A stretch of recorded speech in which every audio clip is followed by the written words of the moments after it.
saayinsii maalii? Koorsiin tun maal qabdi? Jalqabarraa kaaneeti wal ilaalla. Education purposes to replace empty mind with open mind jedhan.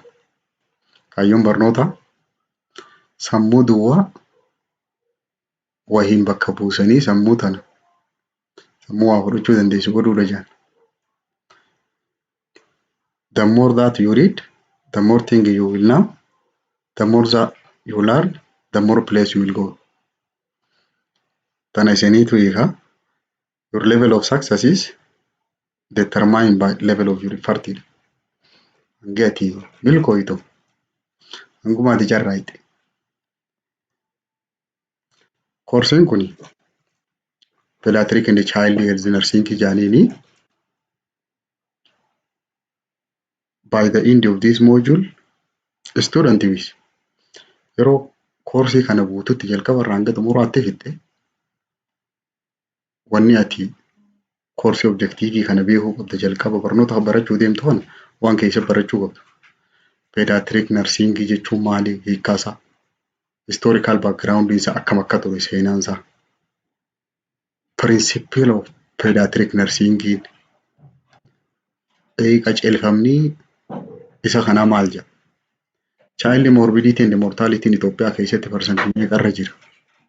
Normal growth and development guddina growth yeroo jaan development yeroo jaan garagara growthiin qaama developmentiin ammoo sammuudha. Growth monitoring akkamitti saffaran? Anthropometric measurement jira.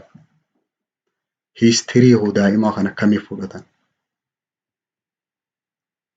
Emergency assessment daa'ima akkaataatti ijoollee tana manaa jakkatti godhan rakkoo hatattamaa isteejii isaa maayilistoonii akkamitti faana dhawan akkamitti hordofan?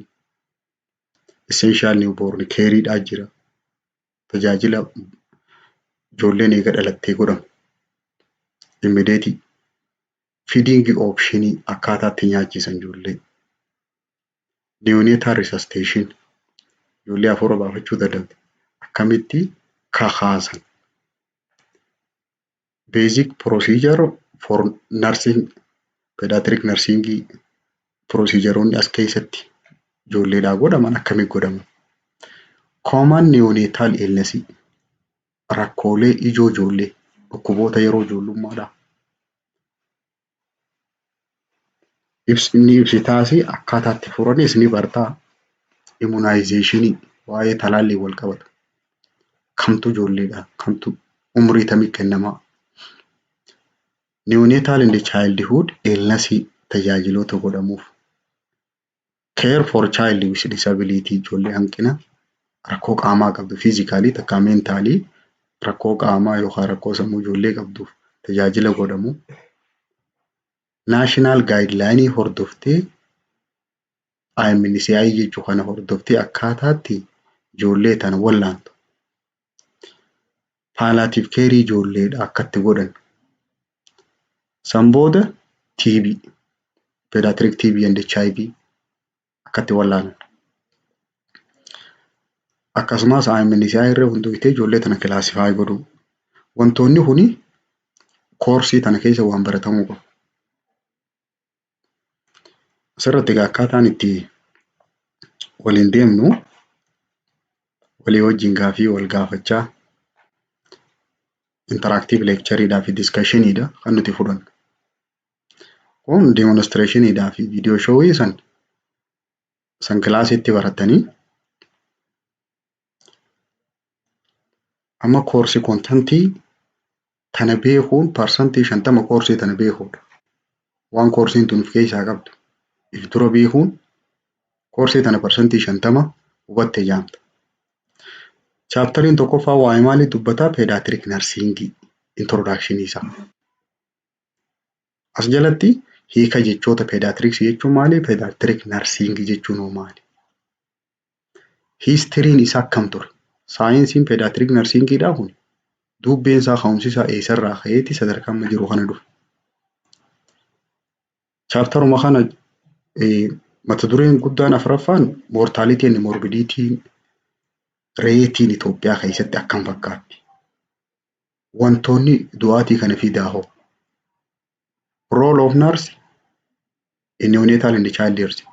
Gaheen narsii maali? Gaheen narsiidha fayyaa daa'immanii kanarratti.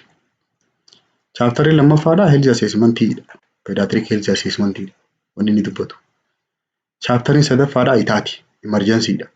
Emergency treatment'dha. Ijoolleedha. Chaaptariin afuraffaadha growth and development'dha. Growth and development'iin kun ijoolleen umrii tamitti hangam guddatti? Growth'iin kana dubbata. Development'iin sadarkaa tamitti afaan barti? Sadarkaa tamitti waa yaaduu dandeessi? Principle of growth and development. Factor affecting growth and development. Maaltu akka ijoolleen hin guddanne godha. Theory'n growth and developmental stage kana theory garagaraa jira. Sigmund Freud faa jira. Isa sanillee ni ilaalla. Anticipatory guideline qajeelfama isa kanaatii wajjin ilaalla. Chaaptariin shanaffaadha neonatology'dha. Neonatology jechuun saayinsii waa'ee ijoollee guyyaa 28 gadiiti. Newborn assessment, newborn care, newborn classification. Tajaajila isaa akkatti assess godhan ijoollee tana. Akkatti qoqqoodan. Neonatal disorder illee as jala ilaalla. Rakkoolee ijoollee guyyaa 28 gad jiranii ukkaamamuu fa'a, respiratory distress syndrome, meconium aspiration, neonatal sepsis, meningitis, enterocolitis, neonatal tetanus. Dhukkuboota kana dhukkuboota ijoollee guyyaa 28 gadii as jala ilaalla. Kabiraa birth injury. Rakkoolee miidhaa yeroo ijoolleen dhalattu irra dhuftu.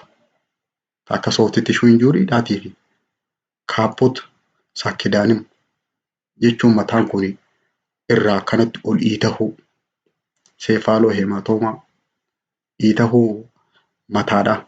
Mataa keessatti dhiigna qabu yeroo forceps faadhaan qabanii harkisan. Baakumii faan. Brachial palsy, phrenic nerve paralysis. Rakkoolee ijoollee yeroo dhalattu irra mudachuu danda'an. Saans jala ilaalla. Chaaptariin ja'affaadha congenital and genetic disorder'dha. Rakkoo dhalootaa. Rakkoolee dhalootaan daa'imarra mul'atu.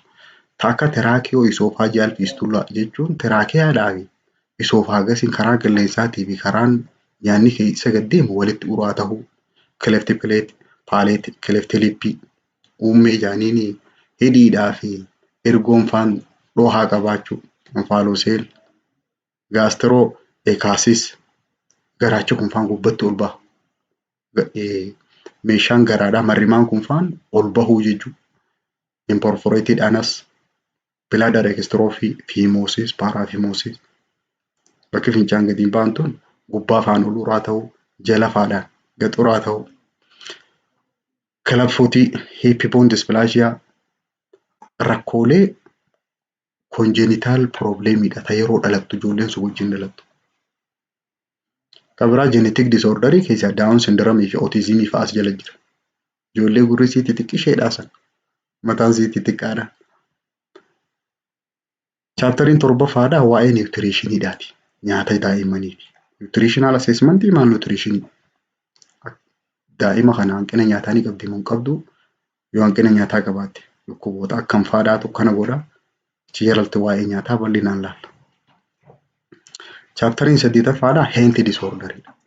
Rakkoo head, eye, ear and nose and throat. Mataa kana mormaa ol rakkoolee daa'immanii. Headii keessaa rakkoo mataa keessaa dhukkubbii mataatii fi miidhamuu mataa fa'aas jala ilaalla. Head injury.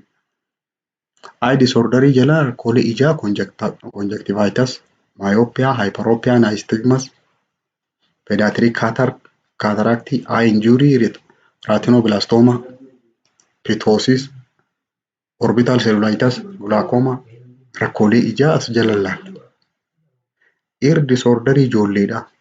Gurraan waa dhaga'uu dadhabuu fa'aa gurra keessaa eelaan faayyaa'u wanni alaa faan dhuftee gurra kana seenu ear infection fa'as jalatti bal'inaan laalla. Nose disorder jira. Wantoonni ijoodha waa lamaan jira. Choanal atresia fi epistaxis fa'aa funuunuu fi funyaan kuni banaa ta'uu walitti.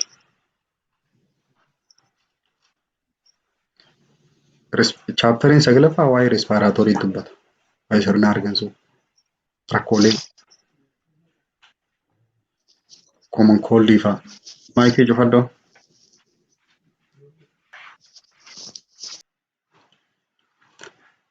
Boqonnaan 9ffaa waa'ee respiratory'ti. Dhukkuboota sirna hargansuudhaa guutuu as jala ilaalla.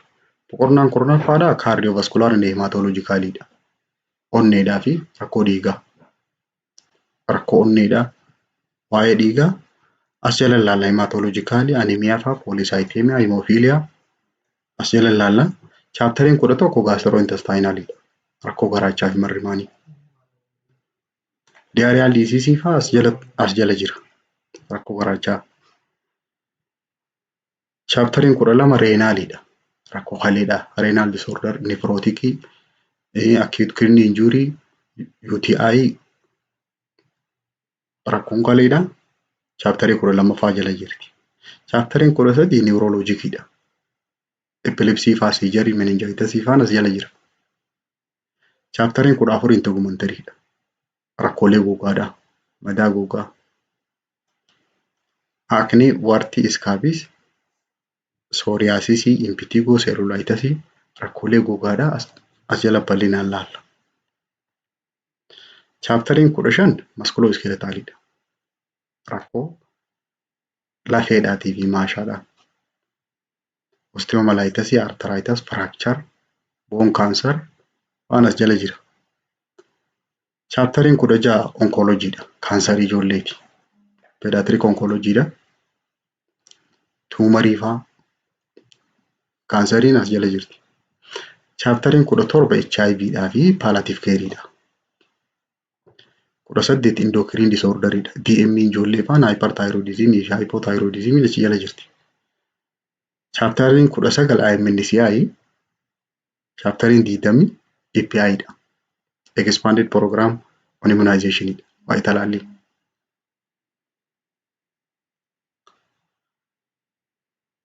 Wanni koorsii kana keessatti baratamuu qabu wantoota kana. Magaan jalqabarraa pediatrics jechuun maali? What is pediatrics? Wanni ati asirratti agartu tuni ijoolleedha. Pediatric nursing jechuun maali?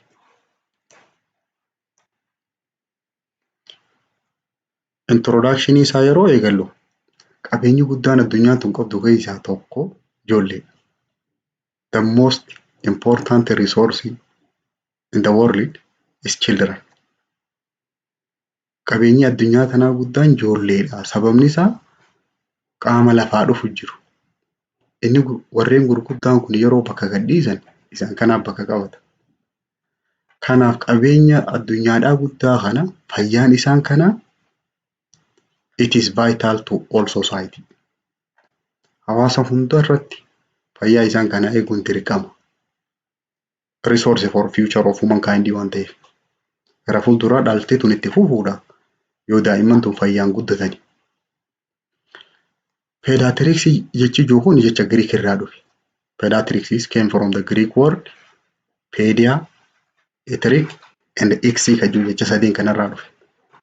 Pedia jechuun child jechuudha. Eteric jechuun treatmentidha. Ixiin ammoo branchii saayinsiidha jechuudha. Yeroo waliif finne jecha kana pediatrics means branches of science that deal with child treatment. Damee saayinsiidha. Taani wal'aansa daa'immanii irratti waa'ee wal'aansa daa'immanii qoratu.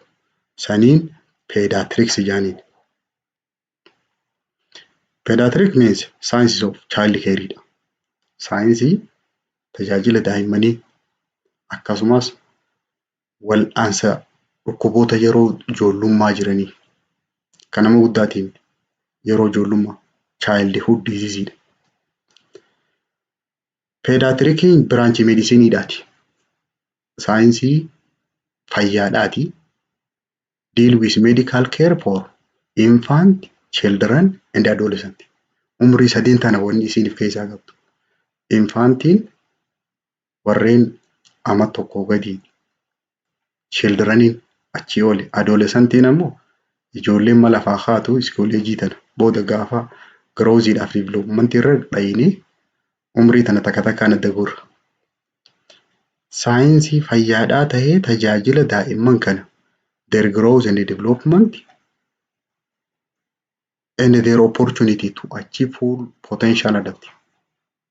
Akkaataa guddina isaanii kan hordofuu fi carraa isaan nama guddaa ta'uudha, ga'eessa ta'uudha. Akka isaan nama guddaa san gayan kan tajaajila godhuufiin pediatrics jaaniin. Pediatricsii kana karaa biraatiin inni medical science deal care of children from birth to adolescence.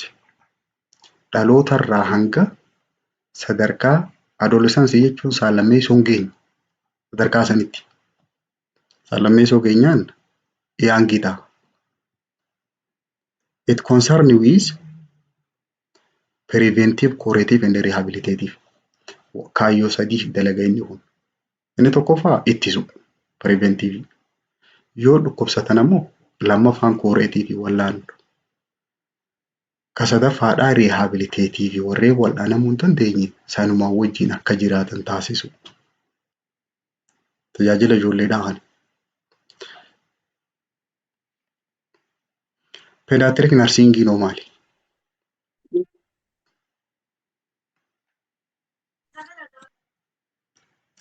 It is a specialized area of nursing practice.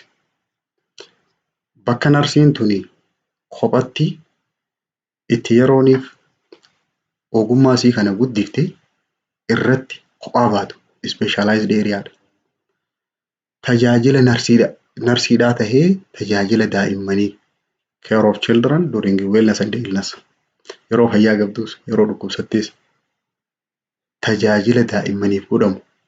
Narsii kophatti amma narsii comprehensive kun hin jirtummaa asii booda pediatricsii, medical, emergency, OR kopha narsiin adda addaa illee injiti malee walirratti akka kaarkulama amma jiru kanatti itti fufuun hin jirtu. Pediatric nursingin waa lama of keessaa qaba. Aartiidhaa fi saayinsii. Yeroo aartii jennu iskiiliidha, proosiijara, hojii harkaan godhani. Saayinsiin ammoo waa'ee tiyooriidha, naawuleejii sana. Art and science giving nursing care to the children from birth to adolescence. Dhaloota irraa hanga sadarkaa daddarmii geessutti. Darmii jaaniin waan dardaran tahin jidduu tana waan jiraatu. Pediatric nursing is concerned with health of children for their illness. Narsiin tuni tajaajila daa'immanii kana akkuma yerooniif dhukkubsatte tajaajiltutti yeroo isiin fayyaa qabdullee tajaajila kennitiif. Integrated developmental need of children nursing care with holistic approach. Narsiin wanni isiin dalaytu takkaa lamaa miti holistikiidha jechuun hunda haammata. Jijjiirama guddina umriidhaa kana keessatti daa'imni kun waan garagaraaf fedha. Tajaajila kana guutuu kennitiif. It include promotive, preventive, curative and rehabilitative. Garaagarummaan meedikaaliidhaa fi warreen pediatrikiidhaati. Pediatricsii fi pediatric nursingii kana jidduu jiru promotive nursingii qofaa qaba. Warreen kun ammoo preventive, curative fi rehabilitative waliin qabu. Promotiiviin jajjabeessuudha. Odeeffannoo kennuudha. Preventiiviin talaalliifaadhaan. Primary preventionii. Curatiiviin wal'aansaan dawaadhaan. Rehabilitative of carein ammoo kooppii godhanii yoon waan fayyuu hin dandeenye amansiisanii akka fudhatan taasisuudha. Pediatrics is specialty governed by age. Peedaatriksiin kun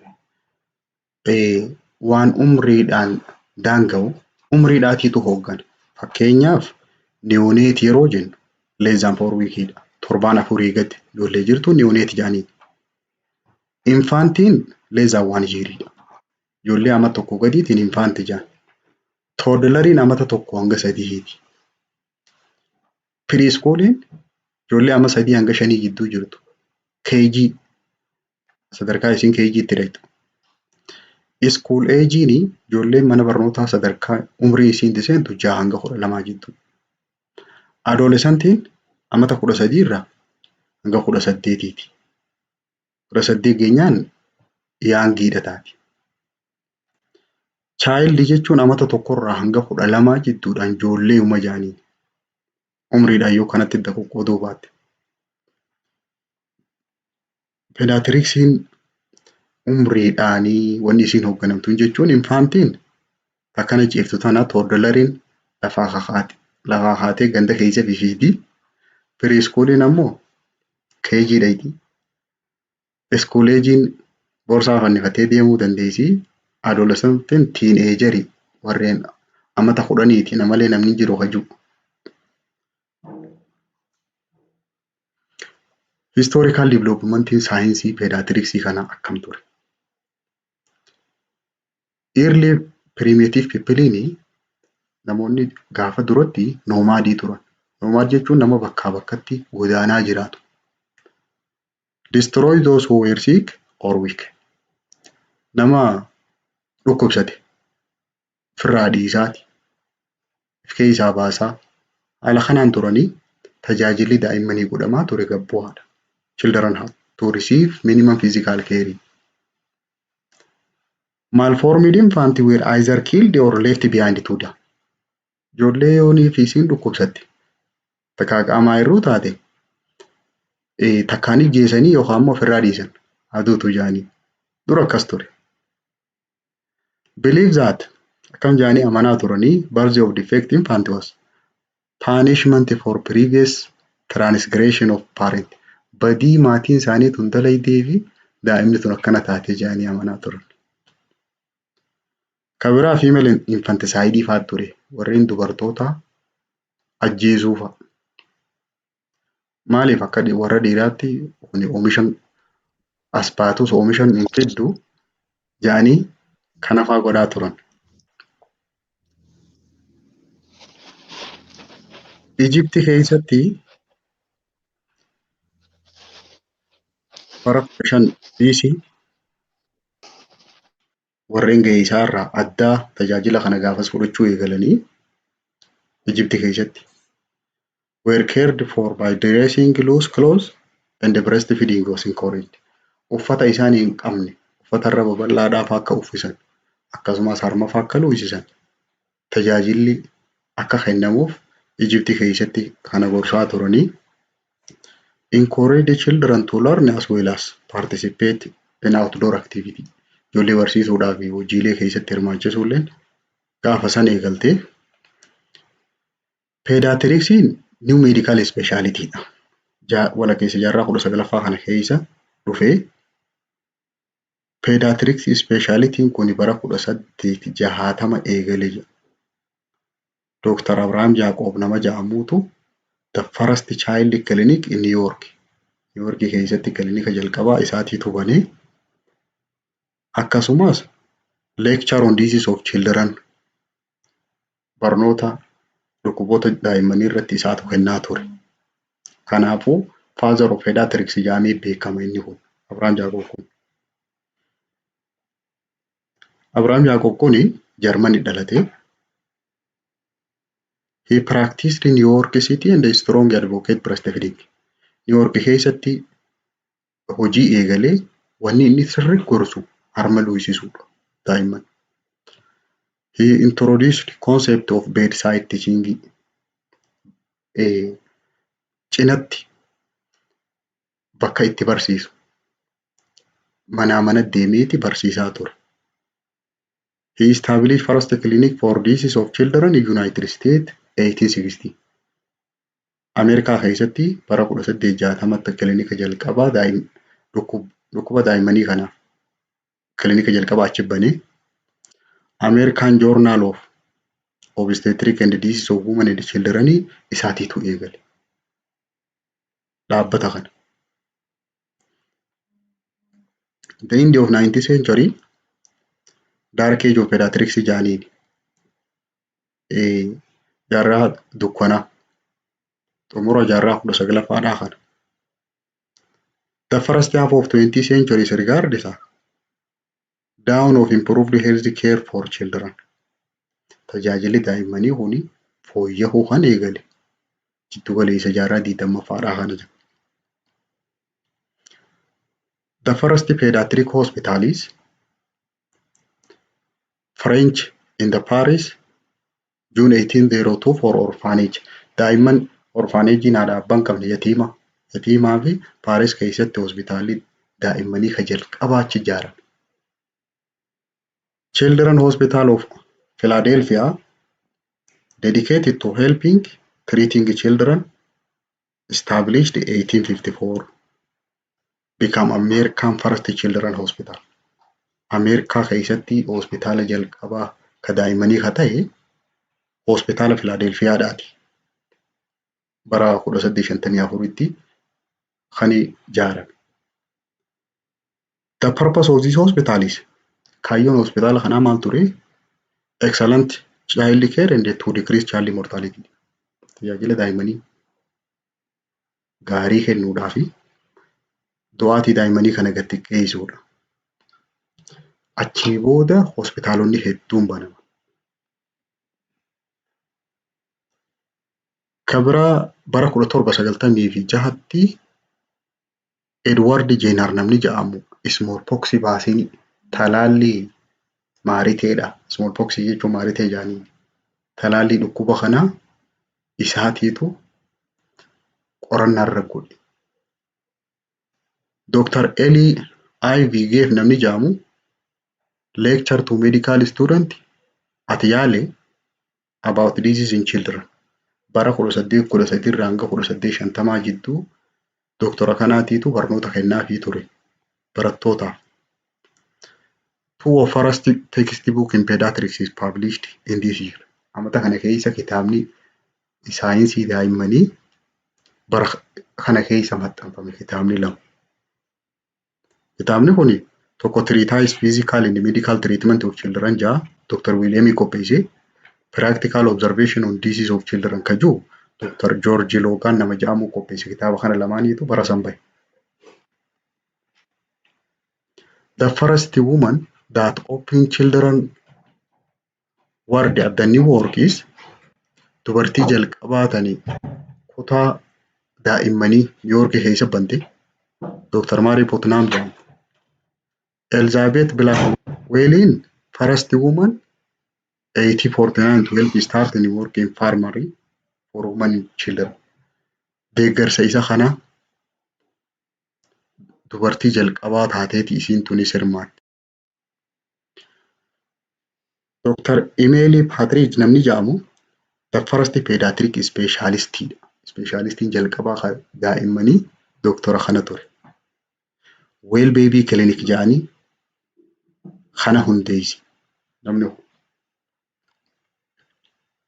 New York Hospital is one of the first teaching hospital. Hospitaala itti nama barsiisan. Hospitaala teaching hospitaalii jedhamu sadarkaa itti nama barsiisuu gaan referaalii jechuudha. USA keessatti classroom presentation tajaajila daa'immanii katti kennan. Hospitaalli jalqaba barsiisuu eegale kana. Bara 1855tti pediatric textbookiin jalqaba how to nurse sick children ka jiru daa'imman dhukkubsate akkamitti tajaajilaa ka jiru gaafas maxxanfame. Pediatric section of American Medical Association dhaabbanni fayyaadha. Waldaan fayyaa kan daa'immanii Ameerikaa keessatti bara 1880 keessatti jalqaba gaafas hundaa'e. San booda lakkuma gamana dabalamaa dhufuuni formal kilaasiin dhaabbataan barsiifamuu eegale. During this period, role of nurse was taking care of children. Yeroo kana keessatti ga'een warra narsiidhaa tajaajiluma daa'immanii kennuudha. Nyaata, hygiene, hydration sadiin kana ga'een isaanii yeroo sana. Nyaata daa'immanii qulqulleessuu akkasumas obaasuu. The spread of communicable disease keessatti carraaqqii guddaa taasisan dhukkuboonni daddabaran akka hin dabarre qulqullina eeguu kana. The nurse practiced in home without direct physician supervision osoo dooktorriin hordofiin kophaa sii narsiin kan tajaajila kennu eegalte 1886tti. In 1893, medical, social, culture and educational service to poor children. Tajaajila hawaasummaa akkasumas ka aadaadhaatii fi tajaajila barnootaa mana kennu mana tokko ijaarte Leeliyaa Waaldi namni jedhamu bara kanatti Nursing Associationiin bara 1896 kan Ameerikaa keessattii fi Kanaadaa keessatti hundaa'e. Jalqaba pediatric nursiin kophatti of dandeessee bahuu qabdii kajaanii murteessan bara 1903 irraa eegale. The US Children Bureau was established. Biiroo daa'immanii haatee biiroon kophatti of dandeessee sababa konferansiitiin biiroon takka daa'immaniif hundaa'uu qabdi jedhanii biiroo kan hundeessan bara 1912tti. During this time, creation of better standard of care mother and children is started. First maternity and infant act jedhanii jalqaba haadholee fi daa'immaniif haa dursinuu jedhanii tajaajila kana lafa kaa'anii American Academy of Pediatricsiin akka dhufu bu'uura isa kanarraa. Seera tahee kan inni social security for health and care of children daa'imman kanaaf tajaajila kennu seeraan kan seerarra taa'ee 1935tti. In 1946, United Nations International Children Emergency was created. Dhaabbata addunyaatiin United Nationsdhaan bara kana International Children Emergency Fundiin gaafa san hundaa'e. 1948tti dhaabbata fayyaa addunyaadhaatiitu kireette. 1959tti United Nations approve child right mirga daa'immanii gaafa sanii mirkaneessa. 1963tti Social Security Act for Maternal and Infant Care dirqama tajaajila hawaasni godhuufii qabu nageenyummaa isaanii bara kanatti lafa kaa'anii for comprehensive health care of deprived children bara 1965 deeggarsa daa'imman dhukkubamaniif akka godhamu bara sana eegale. Bara 1970tti nageenyummaa daa'immanii social security eegumsa daa'immanii godhamuu qabu. Bara san murtaa'ee 1980tti Child Welfare Act tajaajila godhamuufii qabu daa'imman kana nageenyummaa isiitiif gara fuulduraa dagaagina isiitiif.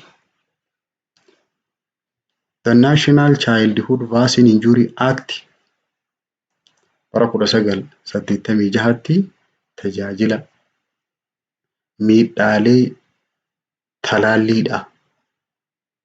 talaalliidha. Bara kana keessa gochoota talaalliidhaa wajjin wal qabatan bara kana murteessanii.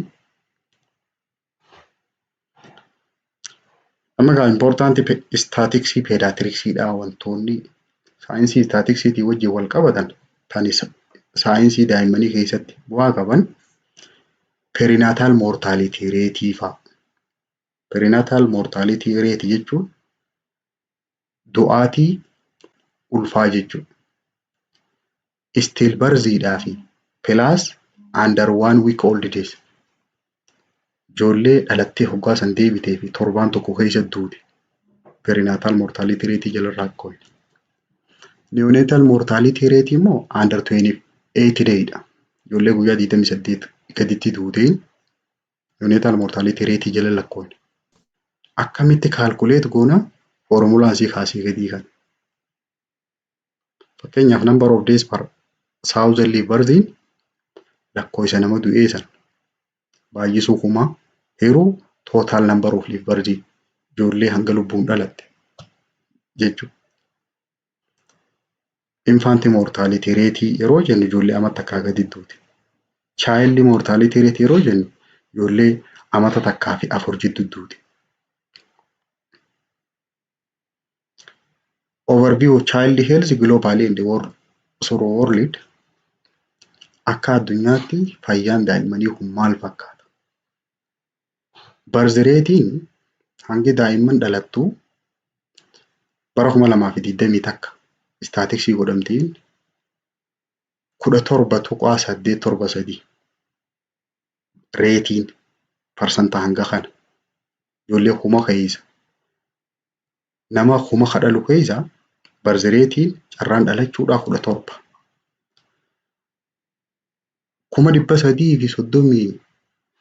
385tu guyyaadhaan dhalata akka addunyaatti daa'imman. Istaatiksii bara 2019 godhamteen ijoollee miiliyoona 5.2 ta'an amata 5 osoo hin geenye du'an. Ijoollee miiliyoona 5. Faayidaan saayinsii tana saayinsii peediyaatiriksii barachuun barbaachisaati. Ijoollee miiliyoona 5 gahantu amataan du'a. Kana keessaa 14,000 underage 5 osootiin amata 5 hin geenye guyyaadhaan du'an 14,000. About 6,700 newborns died. Guyyuu ijoolleen dhalattee guyyaa san duutu. Takuma 14 guyyaa 5tti torbaan osoo hin guunne jechuudha. Kan 6,700 immoo dhalattee hoggaa san duutu. Kanaafuu ijoollee kuma takka dhalattu keessaa mortality rate'n amata 5 gaditti ijoolleen duutu 38 jechuudha. Kumni yoo dhalatte 38 ni duuti. Under 5 mortality rate'n biyya miskiina keessatti biyya inkaamiinsii gabbu'aa keessatti 73. Kumni takka yoo dhalatte 73 ni duuti. Neonatal mortality rate'n ijoollee guyyaa 28 gaditti duutu 17. Kuma takka keessaa 17 ni duuti. Dhukkuboonni isaan kun ittiin du'an parsantiin 60 preventable dhukkuba ittifamuu danda'u. Bu'aan saayinsii kana bartuuf kanaaf. Goal for all country galmi guddaan millennium development goalii jaaniini galmi bara 2030tti du'aatii daa'imman amata 5 gadii tana 25 gad deebisuudha. Neonatal mortality 12 gaditti gad deebisuudha galmi guddaan. Ijoollee tana namoonni fixaa maali? Under 5 tana. Amata 5 gaditti dhukkuboonni kan fixu kun parsantii yoo ta'e. Inni pretermiin parsantii 10 osoo bakka hin gahin dhalachuun. Ijoolleen duutu parsantii 10. Yeroo san ukkaamamtee ta duutu asfaashiyaan 14. Nimooniyaadhaan ta duutu parsantii 16. HIV'n parsantii 2 malaariyaan 3 yeroo san miidhamuudhaan balaarra geessin mataan faan lafee mataa faa cabuudhaan miidhaarra geessin ta duutu parsantii 6. Miziliin parsantii 2 diyaariyaan parsantii 9. Dhukkuboonni kuni parsantiin 60 ittifamuu ni danda'a. Maaltu ajjeesaan ilaalla? Fuuldura jirti. Ijoollee amma 5 gadii ajjeesuus kana. Seenaa ka Itoophiyaadhaa fudhannu child health'n Itoophiyaa keessatti kan fakkaata. Fayyaan daa'immanii tun. Birth rate'n parsantii 30 takka irra jirti. Ijoollee kuma keessa nama kuma keessaa 31 daa'immanii guyyaa guyyaatti lubbuudhaan ijoolleen dhalattu 10,600. Under 50 years make up 44% of population. Hawaasa biyya kana hawaasa Itoophiyaadhaa kana keessa parsantiin 44 ijoollee amma 15 gadiiti. Fakkeenyaaf yoo miiliyoona 80 jenne parsantiin 44 daa'immanii jechuudha. Itoophiyaan Millennium Development Goalii afuraffaa bara 2012tti dhaqqabdee amataan ijoolleen Itoophiyaa keessatti duutu hangami? 257 ama 5tti. Ama 5 keessatti ta'u. Osoo ama 5 hin geenye ijoolleen duutu. Ijoollee tana keessaa 120 neonatal period keessatti duuti. Guyyaa 28 keessatti. More than 60% of infant and 40% of under 5 days is neonatal disease. Du'aatii ijoollee ama tokko gadiitii fi ijoollee ama 5 gadii tana yoo waliif finne ijoollee guyyaa 28 gaditti duutu parsantiin dillee. Under 5 mortality rate in Itoophiyaa keessatti parsantii 59 irra jirti. Ijoollee kuma keessaa 59 duuti. Amata tokko keessatti immoo ta duutu osoo amata hin guunne waggaa osoo hin guunne ta duutu mortality rate isii 47. Osoo guyyaa 28 hin guunne ta duutu immoo 33. Kanaafuu under 5 mortality rate yoo ilaalle bara 2005 irra yoo 2019tti irrachaa deemu jirti. Garuu goolii san Millennium Development Goalii san hin dhaqqabne malee barraa gadu irrachaa deemu jirti.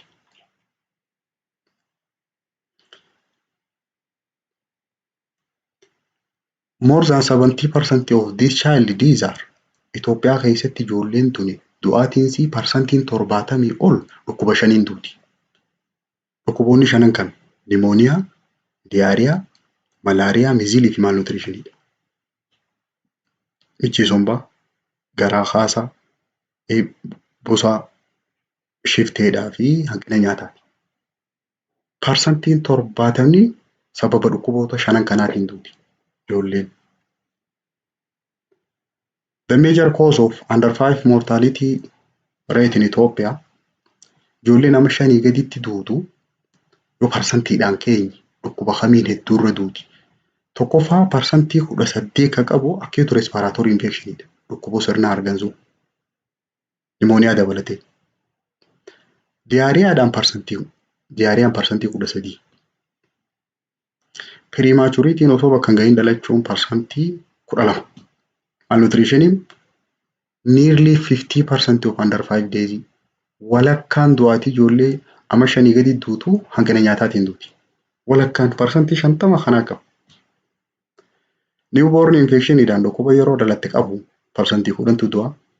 Yeroo dhalattu ukkaamamuudhaan parsantii 9tu du'a. Meningitisdhaan parsantii 6. Traumaa yeroo dhalattu irra gahu parsantii 6. Shifteen parsantii 4 qabdi. Malaariyaan busaatiin parsantii 2. TB'n parsantii 3. Congenital anomality yeroo dhalattu rakkoo wajjin dhalachuu rakkoo dhaloota san parsantii 2. HIV'n parsantii 2. Pertusisiin qakkeen parsantii 1. Sababoonni biraa kan addan bahin parsantii 17.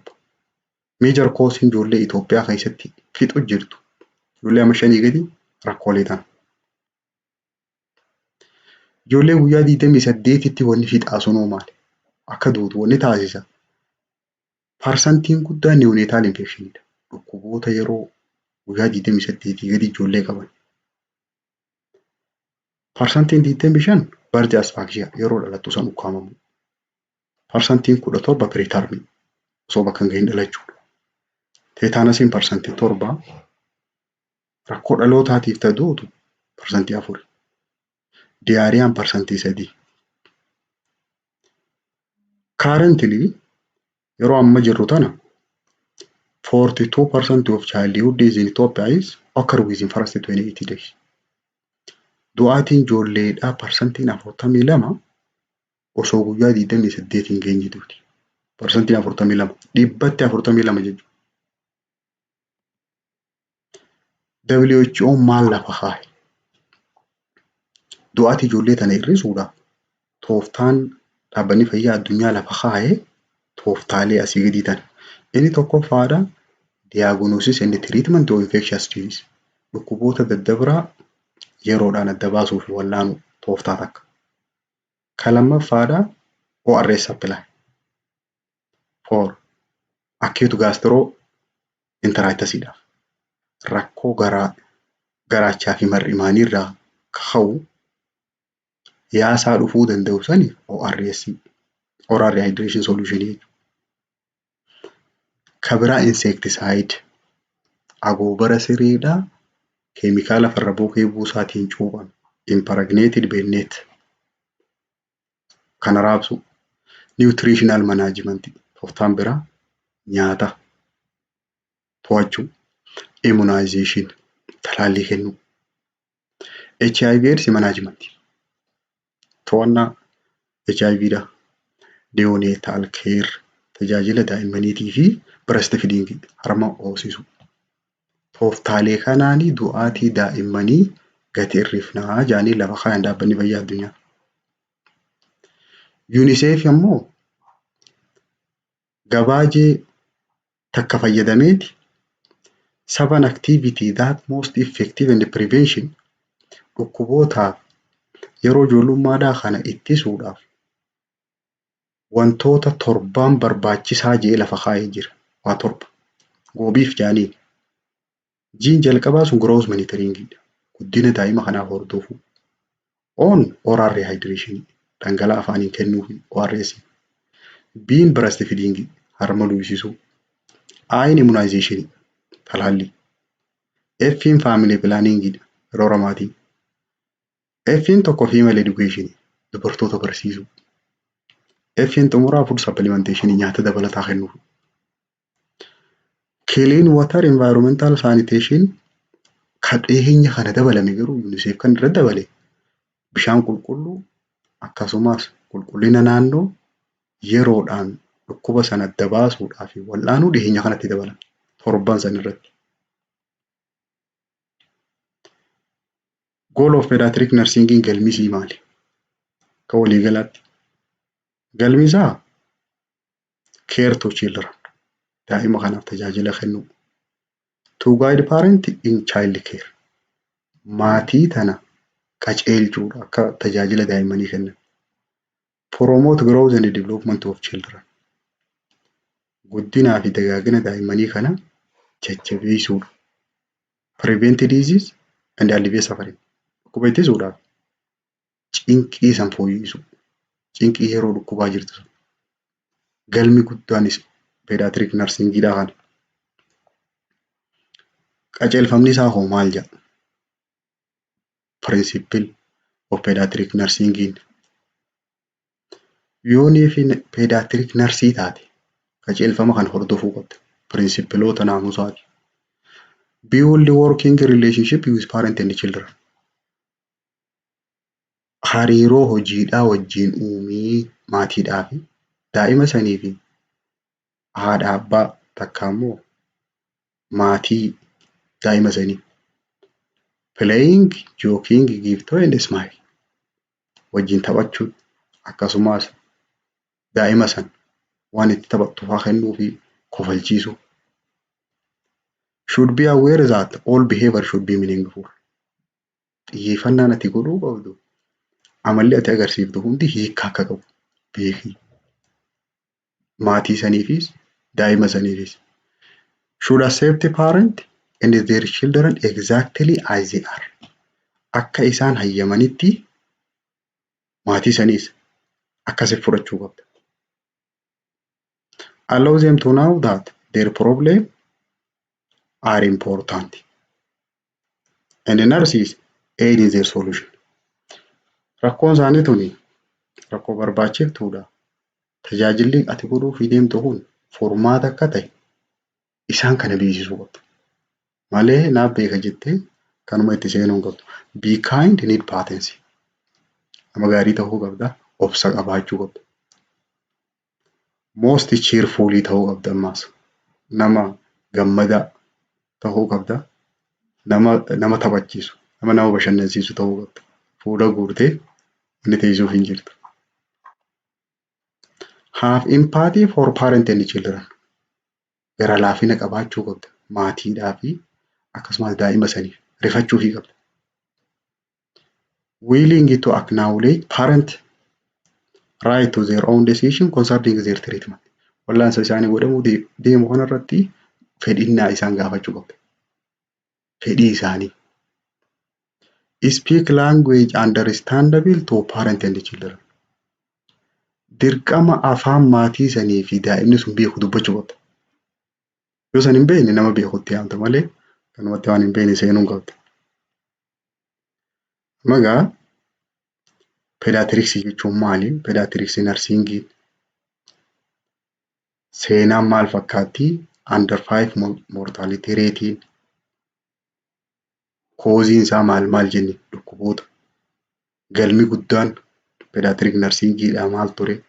Pirinsipilli isaa maali? Wantoonni hanga ammaatti ilaalle waan kana.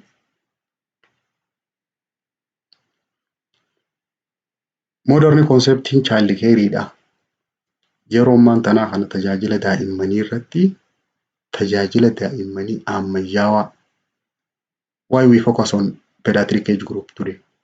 Yeroo ammaan tanaa kana maaliif asirratti xiyyeeffanna isin fakkaatti umriin toon dura? Sababni majority of child morbidity du'aatiin daa'immanii heddumminaa waan jiruuf tokko sababa kana. More vulnerable isaan kanaatiitu saaxilamu dhukkubootaaf. Total populationii parsantii 35 hanga 40 ta'uu keessa irra hedduun isaanii parsantiin guddaan ijoollee. Total populationii keessaa parsantiin guddaan ijoollee. Major consumer of health care'dha. Tajaajila fayyaadhaa kabuyyuu mana yaalaatiin deemaa oolan ijoollee. Need special care to survive. Jiraachuuf daa'imni kun tajaajila addaa barbaada. Most child mortality is preventable. Ittifamuu dandeessi du'aatiin daa'immanii tun irra caalatti. Modern concept of child care'in tajaajilli ammayyaawaa tajaajila daa'immanii kan jennu kun if jalaa waa qaba. Inni jalqaba family centered care jira. Tajaajila maatii san jiddu galeessa godhate. Ilmoon sun fayyaa ta'uu yoo maatiin isaanii fayyaa taate, hawaasni isaanii, communitiin, society'n daa'imni sun keessa jiraattu yoo nagaa ta'e daa'imni sunis nagaa taati jedhanii kan maatii san jiddu galeessa godhatu. Well-being of children is associated with well-being of their family.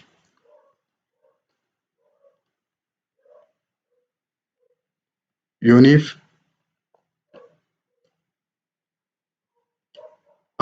maatiin sun nagaa taate daa'imni sun illee nagaa taate jedhanii kanarratti xiyyeeffatan. Kan biraa traumatic care'dha. Tajaajila yeroo miidhaan dhufte, balaan dhufte, prevent stress and injury'dha. Kuni cinqii gad xiqqeessuu fi miidhaa san wallaanuudhaaf holistic care'dhaa jira. Holistic care jechuun tajaajila akka walii galaatti. Focus on prevention and promotion of health. Tajaajilli fayyaadhaa ammayyaa kun kan irratti xiyyeeffatu ittisaa fi fayyaa tana jajjabeessu osoo hin dhibamne dura. Research based practice. Kan qorannaadhaan deeggarame malee kanumatti kan akkanumatti ilaallatanii ni miti. Quality of good pediatric nursing akkamitti beekama? Namni tokko ogeessa pediatric nurse'dhaa yoo ta'e qulqullinni isaa kan ittiin beekamu good observer ta'uu qaba. Nama ijaan sirrii waa laaluu beekuu fi bakka laaluu kan beeku tokko kan. Lammaffaa honest and trustful. Amanamaa ta'uu qaba, dhugaa dubbachuu qaba, kijibuu hin qabu. Empathic ta'uu qaba. Empathic jechuun nama namaa rifatu, garaa namaa laafu. Nama rifachuu jechuun dhukkuba isa jiru san lafa darbitee biraa fiiguu miti. Harka lolaa. Empaatik jechuun garaa laaftee fi tajaajila kennuufi. Kaayindii ta'uu qaba nama gaarii. Arjaa jechuudha. Paatantii ta'uu qabda nama obsu.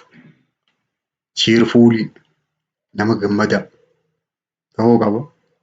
Love to work with children nama ijoollee wajjin dalagaa ijoollee wajjinii tan nama jaalatu ta'uu qaba. Ish jechaa nama dalagu ta'uu qabu. Interested in family care tajaajila maatii kana ka fedhu ta'uu qaba. Be friendly akka hiriyyaatti halaalu ta'uu qaba.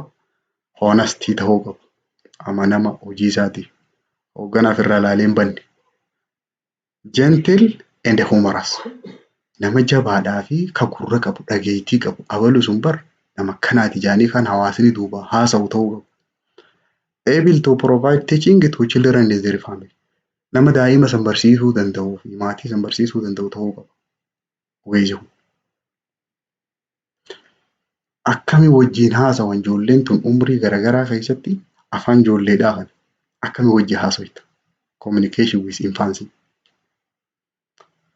Respond to physical contact. Tuttuquudhaan deebisaa kennuufi. Gentle voice sagalee ati dubbattu sagalee nama rifachiifne ta'uu qaba. Itti iyyuu hin qabdu ijoolletti. Sing song quality sirba faa sirbaa fi kan nama sirba sirbu. High pitched yeroo garii sagalee ol kaasaa.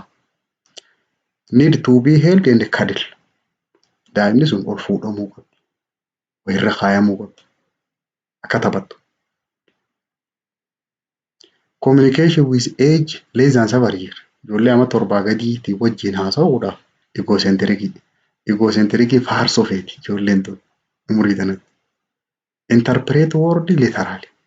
Waafaa hiikaa fi barreeffama afaan.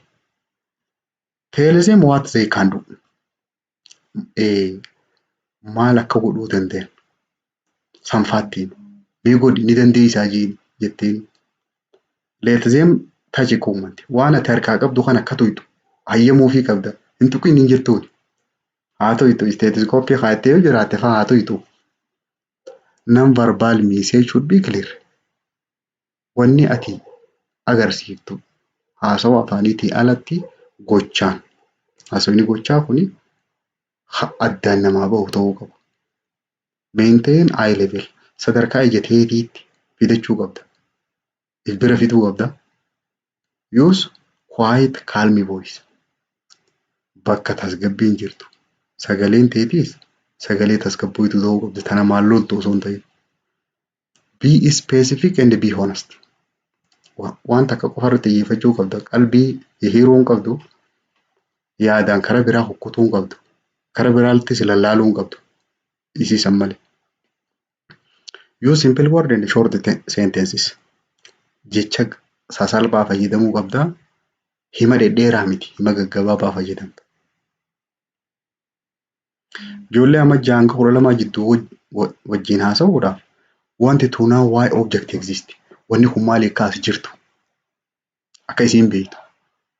Taasisuu qabda. How it work. Akka itti dalagamu fa'a. Why it is being done to them. Maal akka godhamu itti himuu qabda.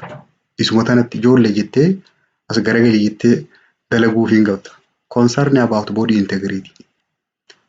Waan qaamasii kana xiyyeeffannaa kennuufii qabda. Kanaan si godhuu deema jettee itti himta. Communication with adolescent ijoollee amma 13 hanga 18 jidduu jirtu wajjin yeroo haasoitu give undivided attention. Xiyyeeffannaan hiramne kennitaaf. Dirqama. Listen, be open mind. Nama sirri nama dhageeffatu kan sammuun isaa banaa ta'uu qabdi. Waa hunda ka fudhatu. Tan akkamitti dubbatti jettee itti aaruu hin qabdu. Avoid criticizing. Dhorkaadhaa dirqisiisuu. Make expectation clear. Waan irraa eegdu san dursiitti himi sirriitti beeksisi.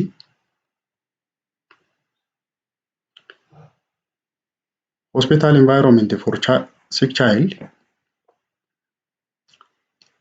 ijoollee dhukkubsatte hospitaala keessatti akkamitti ibsan?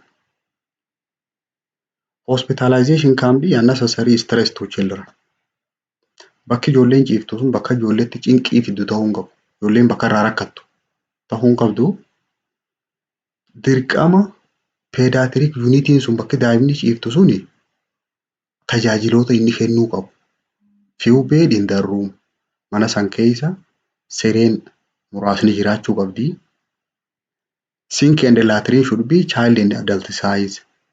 Bakki itti waa dhiqanii fi akkasumas manni fincaanii illeen ka daa'immaniitii fi ka ga'ee isaatis jiraachuu qaba. Hanga isaanii play roomiin jiraachuu qaba. Bakki itti taphatan, bakki daa'imni sun itti taphattu, bakki itti bashannanan. Children should be placed in ward according to their age. Kutaa san keessa akka umrii isaaniitiin kaayamuu qaban. Akkasumas akka dhukkuba isaaniitiin. Small and critically ill children have placed near to nursing station. Iddoo narsiin teessutti ijoollee akkamtu aanee taa'uu qaba. Ijoollee xixiqqoo taatee fi akkasumas dhukkubni isaanii ciccimaa taate suni bakka narsiin buufataa qabdu san mana isaanii sanitti aanuu qabdi. Wardiin sun. Ga'een narsiidhaa maali? Ga'een ta'e neonatal and child health keessatti provide promotive, preventive, curative and rehabilitative care. Tajaajila kana afran kennu. Fayyaa isaanii dagaaguu, dhukkubarraa ittisuu, ta dhukkubsatte wal'aanuu, ta wal'aanamuu didde immoo akka obsitee wajjin jiraattu taasisu. Support growth and development. Guddina fi dagaagina daa'immanii kanarratti deeggarsa kennuu fi gorsa giving counseling. Provide health education. Barnoota fayyaadhaa kennitaa fi prevention of infection irratti dhukkuba akkatti ittisan barsiisuu. Monitoring vital sign. Gahee keetii qabadhu. Vital sign kaasuu. Input and output safaruu hanga daa'imni fudhattee fi hanga baafte. Taking sample for laboratory. Laboratoryidhaa yoo naamunaa saamuda erguun barbaachise siitu fuudha. Follow progress of neonate. Haala daa'ima sanii wayyoo itti moo wayyoo inni siitu hordofa. Administration of fluid electrolyte and drug. Dawaas akkasumas dhangala'aas oksijinis siitu kenna. Perform procedure. Procedureota hunda sii dalaga. Diagnostic and therapeutic procedure. Kan kophatti dalaydu sii dalaga. Kan assist goota. Perform pediatric nursing procedure. Procedure dalagu. Manage common illness. Dhukkuboota daa'immanii isa ijoo ta'an to'achuu. Administer vaccination talaallii kennuu. Monitor side effect of medication. Rakkoolee dawaan kun irra fidu to'achuudhaaf any complication follow up. Rakkoolee xaxaa dhuftu hordofuu. Educate family about disease. Waa'ee dhukkuba haala dhukkuba sanii maatii barsiisuu. How to keep their health and feeding. Barnoota kennitaaf maatii sanii akkamitti fayyaa daa'ima sanii eegan akkamitti akka nyaachisan. How to administer drug in the home. Manatti akkatti dawaa kennituuf barsiifta. Reassurance and psychological support. Jajjabeessuu fi amansiisuudha. Kana barnoonni keenya har'aan tanaa asumarratti raawwata.